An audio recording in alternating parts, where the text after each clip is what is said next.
ऐसे वोटर्स जो 2003 में ना तो वोटर लिस्ट में थे, ना उनका कोई परिवार का सदस्य था, उन वोटर से अपेक्षा होगी कि अस्सलाम वालेकुम वरहमतुल्लाहि वबरकातुहू। तो आइए नाजरीन, आज हम बात करेंगे कि एसआईआर जो लागू हुआ है, चल रहा है, एसआईआर में हमारे साथ क्या क्या होने वाला है, क्या क्या डॉक्यूमेंट दिखाने हैं और हमें एसआईआर में किस तरीके से होशियार रहना है। और अगर हमारे पास हमारे वोटर लिस्ट में हमारा नाम नहीं है, हमारे बड़ों का नाम नहीं है, तो हमें क्या करना होगा और हम सही नाम को गलत नाम को सही कैसे करा सकते हैं। हम हमारा नाम नहीं है तो उस नाम को कैसे हम रजिस्टर करा सकते हैं।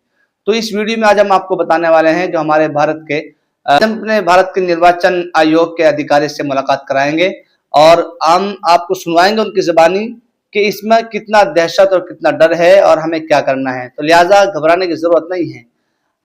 आज हम सुनवाएंगे हमारे जो भारत के निर्वाचन विभाग के अधिकारी हैं, उन्हीं की ज़बानी हम सुनवाते हैं कि कितना आसान है और कितना मुश्किल है। तो आप बने रहें हमारे वीडियो में हमारे साथ। बस इससे पहले कि हम आपको वीडियो दिखाएं, आपसे एक छोटी सी दरख्वास्त है कि हमारे चैनल को सब्सक्राइब जरूर फरमा लें ताकि आने वाली हर वीडियोस आप तक बआसानी पहुंच सके।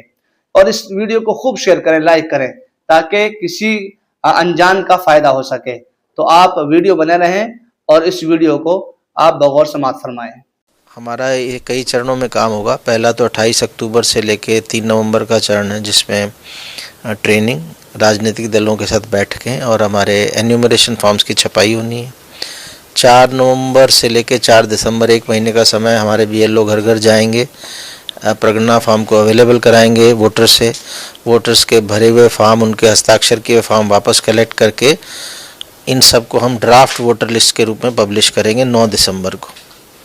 जिस भी वोटर का हस्ताक्षर किया हुआ या उसके परिवार के सदस्य का हस्ताक्षर किया हुआ प्रगणना फॉर्म मिल जाएगा, उन सब के नाम ड्राफ्ट वोटर लिस्ट में आ जाएंगे। इसके लिए कोई भी डॉक्यूमेंट देने की आवश्यकता नहीं है।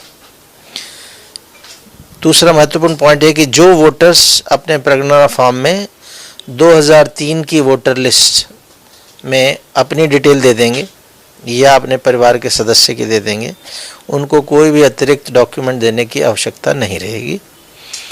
ऐसे वोटर्स जो 2003 में ना तो वोटर लिस्ट में थे, ना उनका कोई परिवार का सदस्य था, उन वोटर से अपेक्षा होगी कि उनको एक डॉक्यूमेंट देना होगा। वो 13 डॉक्यूमेंट्स की एक लिस्ट है भारत निर्वाचन आयोग की। वो जब हम प्रगणना फॉर्म देंगे वोटर को, तो उसके साथ उसके बैक पीछे ये 13 डॉक्यूमेंट्स की लिस्ट भी लगाएंगे, जिससे वोटर्स को पता लग जाए कौन सा डॉक्यूमेंट देना है।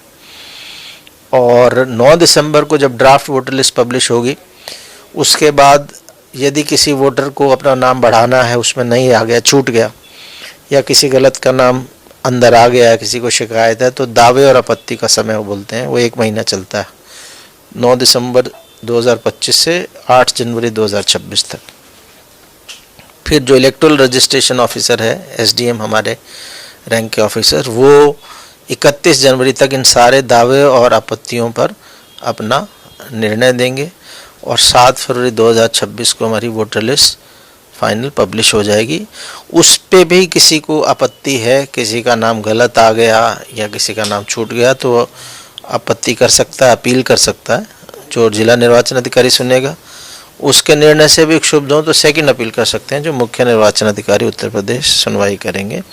बिहार का अनुभव ये था कि वहाँ एक भी अपील नहीं आई थी, तो हम उम्मीद कर रहे हैं कि हमारे यहाँ भी बेहतर काम होगा, जिस हिसाब से हम लोगों ने पिछले 2 महीनों से तैयारियाँ की हैं। और हमारे बीएलओस को हमने ये कहा है कि वोटर्स की हेल्प करें प्रगणना फॉर्म भरने में, 2003 की वोटर लिस्ट में उनका नाम कहाँ था ये ढूंढने में।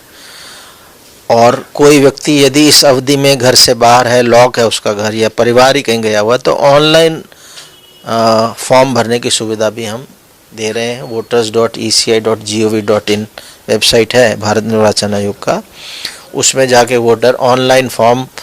अगर आप ये वीडियो YouTube पर देख रहे हैं तो हमारे चैनल को सब्सक्राइब कर बेल आइकन दबाएं, और Facebook पर देख रहे हैं तो हमारे पेज को लाइक करें। आपसे दरखास्त है कि आप इस वीडियो को लाइक और शेयर जरूर फरमा दें। और आप इस वीडियो में क्या समझे हैं, आपको वीडियो कैसा लगा, कमेंट बॉक्स में जाकर जरूर आप हमको बताएं।